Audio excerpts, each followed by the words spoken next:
Good morning. Welcome to devotions this first week of Advent. I'd like to thank Jeanette Lehman for beautiful piano music and Dean Beery for handling the tech this morning. Our speaker this morning is Linda Immel. Many of you know her. She lives in Manchester and comes to us from the First Brethren Church. Before Linda begins to speak, let's have a hymn. In your blue hymnal, Come Thou Long Expected Jesus, 178, number 178.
Good morning.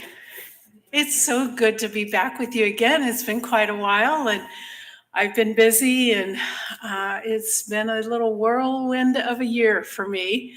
But I am glad to be back. Again, my name is Linda Immel. My husband Keith and I just live down the road. I'm sure I'm not pointing in the right direction. But we just live right down the road and we love to worship at the First Brethren Church. And right now they've put a little choir together for Christmas time. So we're really excited about singing in a choir again. We have two grown children and our daughter Joyce lives in Pennsylvania. She's a registered nurse with her family, our two grandchildren. And then our son lives in Portland, Oregon. So I don't know exactly what I did wrong, but my kids are on opposite sides of the country, nowhere even close to me. But he is living in Portland and has been out there for about 8 years. So this year, we are sort of on our own for Christmas because neither of them are planning to be home, but my sister lives here in town and we're going to have some friends over. So we'll celebrate Christmas no matter what.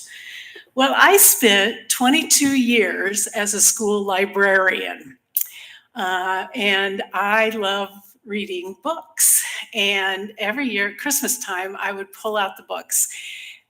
Christmas books, and I would read to the kids Christmas stories. And because of that, my own children began every year from the time they were about third or fourth grade, buying me a Christmas book, and we would open it on Christmas morning, the first package.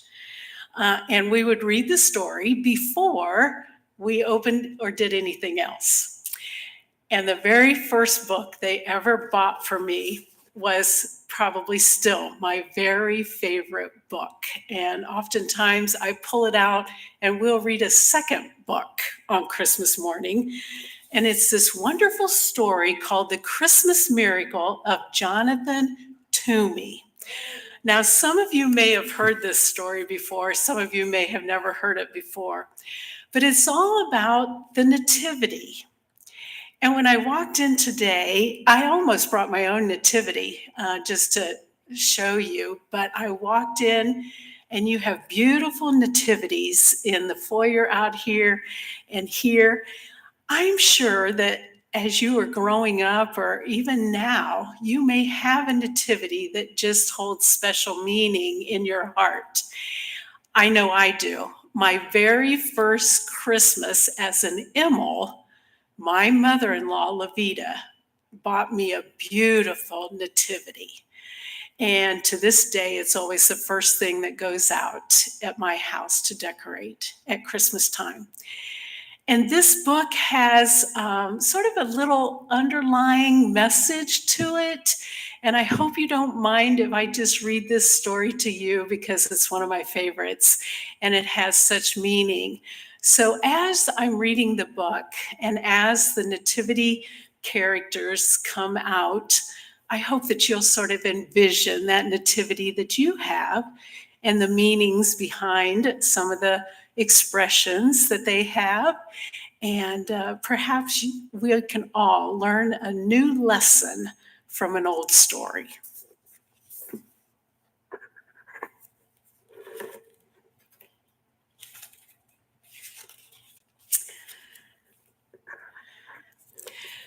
The village children called him Mr. Gloomy, but in fact his name was Toomey. Mr. Jonathan Toomey. And though it's not kind to call people names, this one fit quite well. For Jonathan Toomey seldom smiled and he never laughed. He went about mumbling and grumbling, muttering and sputtering, grumping and griping. He complained that the church bells rang too often, that the birds sang too shrilly, and that the children played too loudly.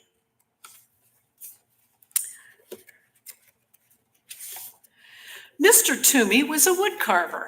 Some said he was the best woodcarver in the whole valley. He spent his days sitting at a workbench carving beautiful shapes from blocks of pine and hickory and chestnut wood. After supper, he sat in a straight-back chair near the fireplace, smoking his pipe and staring into the flames. Jonathan Toomey wasn't an old man, but if you saw him, you might think he was. For the way he walked bent forward with his head down, you wouldn't notice his eyes, the clear blue of an August sky, and you wouldn't see the dimple on his chin, since his face was mostly hidden under a shaggy, untrimmed beard, speckled with sawdust and wood shavings, and, well, depending on what he had had to eat that day, with crumbs of bread or a bit of potato or dried up gravy. The village people didn't know it, but there was a reason for his gloom, a reason for his grumbling, a reason why he walked hunched over as if carrying a great weight on his shoulders. Some years earlier, when Jonathan Toomey was young and full of life and full of love, his wife and baby had become very sick. And because those were the days before hospitals and medicines and skilled doctors, his wife and baby died 3 days apart from each other. So Jonathan Toomey had packed up his belongings into a wagon and traveled until his tears stopped. He settled into a tiny house at the edge of a village to do his wood carving. Well, one day in early December, there was a knock at Jonathan's door. Mumbling and grumbling, he went to answer it. There stood a woman and a young boy. "I'm the widow McDowell. I'm new in your village, and this is my son Thomas," the woman said. "I'm 7, and I know how to whistle," said Thomas. Whistling is pish-posh, said the woodcarver gruffly. I need something carved, said the woman, and she told Jonathan about a very special set of Christmas figures her grandfather had carved for her when she was a little girl. After I moved here, I discovered that they were lost, she explained. I had hoped by some miracle I would find them again, but it hasn't happened. There are no such things as miracles, the woodcarver told her. Now, could you describe the figures for me? There were sheep, she told him. 2 of them with curly wool, added Thomas. Yes, there were 2, said the widow, and a cow, an angel, Mary, Joseph, the baby Jesus, and 3 wise men. 3 of them, added Thomas. Will you take the job? Asked the widow McDowell. I will. I'm grateful. How soon can you have them ready? They will be ready when they are ready, he said. But I must have them for Christmas. They mean very much to me. I can't remember a Christmas without them. Christmas is pish-posh, said Jonathan gruffly, and he shut the door. The following week, there was a knock at the woodcarver's door. Muttering and sputtering, he went to answer it. There stood the widow McDowell and Thomas. Excuse me, said the widow, but Thomas has been begging to come and watch you work. He says he wants to be a woodcarver when he grows up and would like to watch you, since you are the best in the valley. I'll be quiet. You won't even know I'm here. Please, please, piped in Thomas. With a grumble, the woodcarver stepped aside to let them in. He pointed to a stool near his workbench. No talking, no jiggling, no noise, he ordered Thomas. The widow McDowell handed Mr. Toomey a warm loaf of cornbread as a token of thanks. Then she took out her knitting and sat down in a rocking chair in the far corner of the cottage. Not there, bellowed the woodcarver. No one sits in that chair. So she moved to the straight-backed chair by the fire. Thomas sat very still. Once, when he needed to sneeze, he pressed a finger under his nose to hold it back. Once, when he wanted desperately to scratch his leg, he counted to 20 to keep his mind off the itch. After a very long time, Thomas cleared his throat and whispered, Mr. Toomey, may I ask a question? The woodcarver glared at Thomas, then shrugged his shoulders and grunted. Thomas decided it meant yes, so he went on. Is that my sheep you're carving? The woodcarver nodded and grunted again. After another very long time, Thomas whispered, Mr. Toomey, excuse me, but you're carving my sheep wrong. The widow McDowell's knitting needle stopped clicking. Jonathan Toomey's knife stopped carving. Thomas went on. Oh, it's a beautiful sheep, nice and curly, but my sheep looked happy. That's pish-posh, said Mr. Toomey. Sheep are sheep. They cannot look happy. Well, mine did, answered Thomas. They knew they were with a baby Jesus, so they were happy. After that, Thomas was quiet for the rest of the afternoon. When the church bells chimed 6 o'clock, Mr. Toomey grumbled under his breath about the awful noise. The widow McDowell said it was time to leave. Thomas sneezed 3 times. Then thanked the woodcarver for allowing him to watch.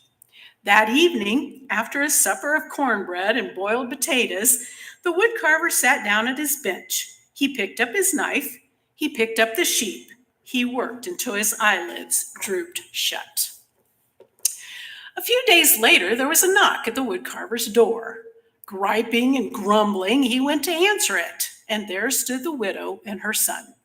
May I watch again? I will be quiet, said Thomas.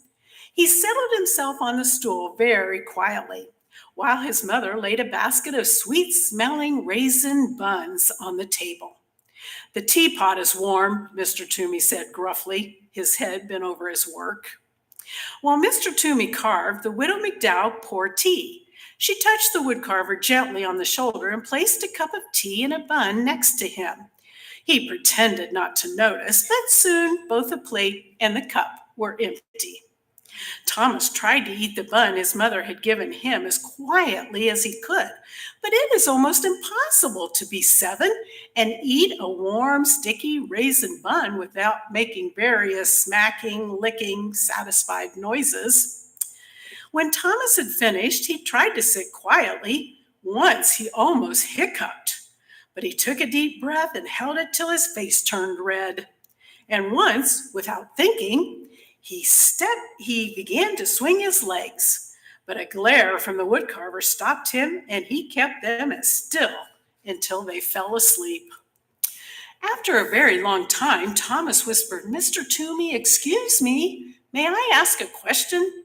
Grunt. "Is that my cow you're carving?" Nod and grunt. Another very long time went by, and then Thomas cleared his throat and said, "Mr. Toomey, excuse me, but I must tell you something. Oh, that is a beautiful cow, the most beautiful cow I have ever seen. But it's not right. My cow looked proud." "That's pish-posh," growled the woodcarver. "Cows are cows. They cannot look proud."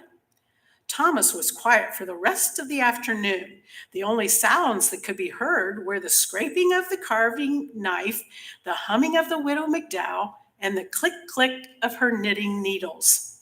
When the church bells chimed 6 o'clock, Mr. Toomey muttered under his breath about the noise. The widow McDowell said it was time to leave. Thomas shook first one leg and then the other. He thanked the woodcarver for allowing him to watch.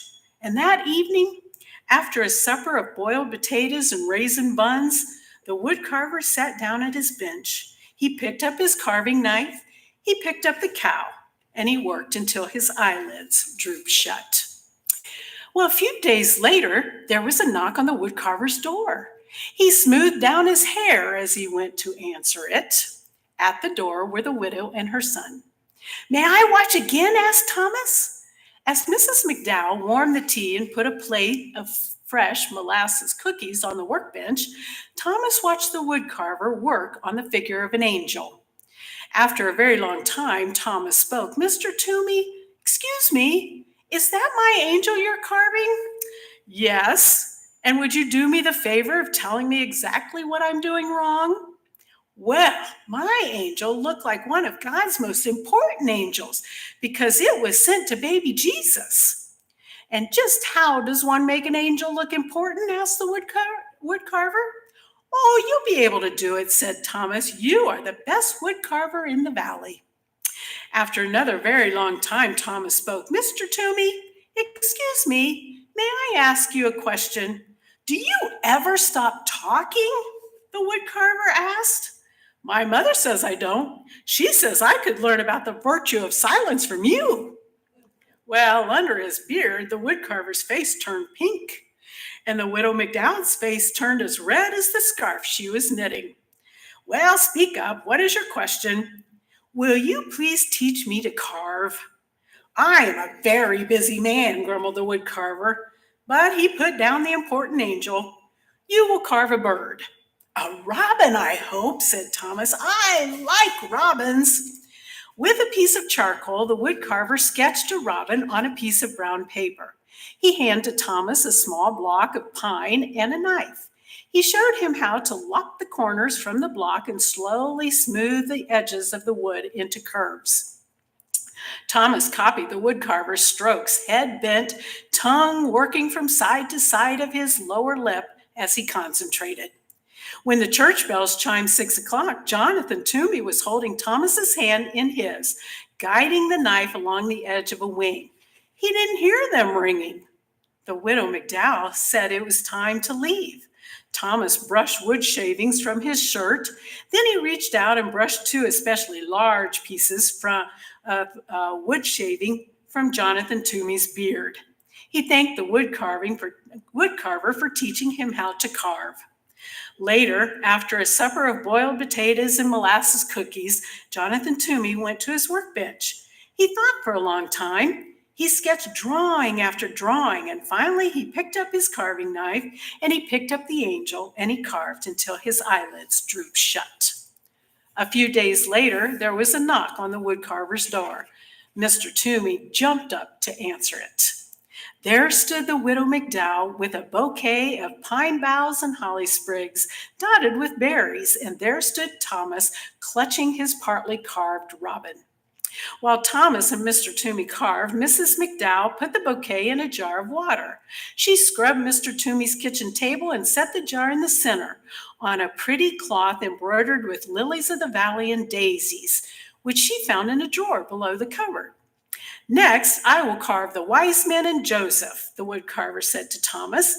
Perhaps before I begin, you will tell me about all the mistakes I am going to make. Well, said Thomas, my wise men were wearing their most wonderful robes because they were going to visit Jesus, and my Joseph was leaning over baby Jesus like he was protecting him. He looked very serious.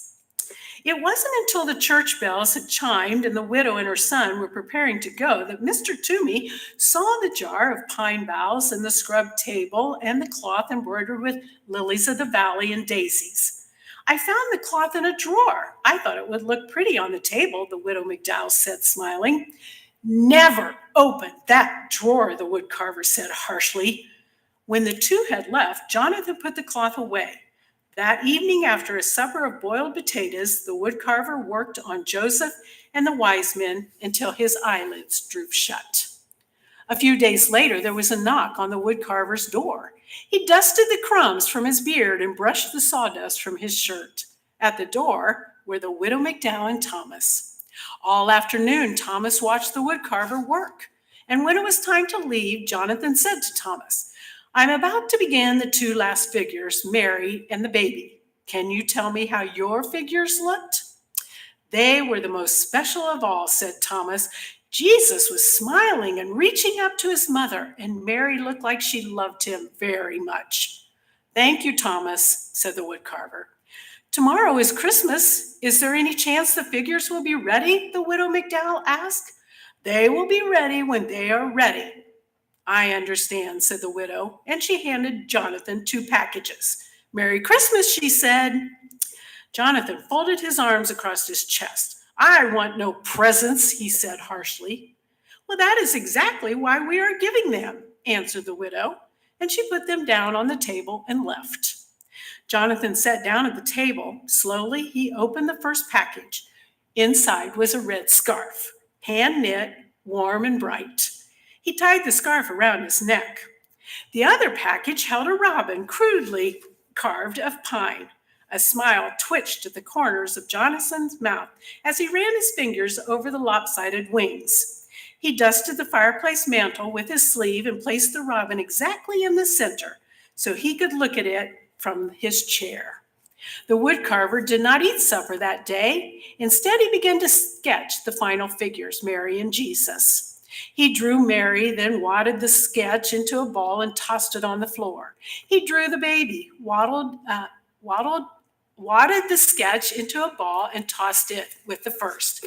He sketched again, and once more he crumpled the paper. Soon there was a small mountain of crumpled papers at his feet.